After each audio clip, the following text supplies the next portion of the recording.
Kita akan bermain sebuah game matematika di mana ada audien yang akan memberikan 5 angka, kemudian saya akan menjawab 5 angka itu dengan hasilnya setelah nanti kita jumlahkan angka yang diberikan dengan 4 angka yang akan diberikan dan saya jawab.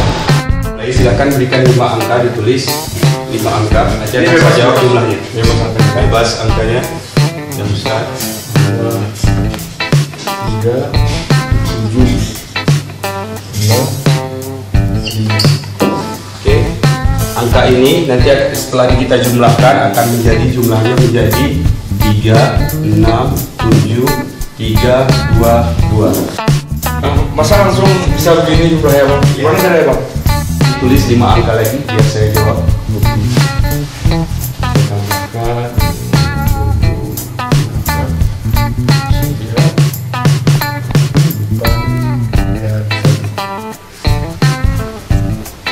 Oke, angka ini akan saya jawab dengan 2, 1, 0, 5, 8.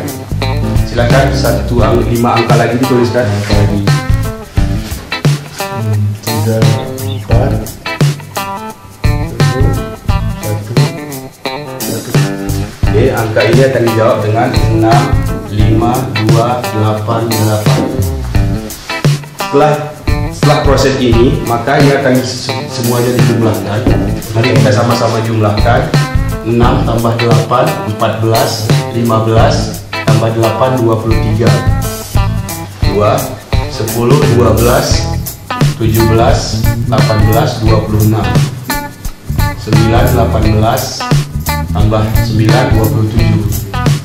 5, 13, 14, 18, 23. 11, 13, 16, 22. Pas ya? 22. Oke, maka hasilnya udah benar. Hasilnya bang. Ya, hasilnya udah benar. Ini kamu yang buat. Ini langsung saya jawab hasilnya. Ini kamu, ini saya, ini kamu, ini saya. Oke. Jadi mungkin sudah banyak yang kerjakan.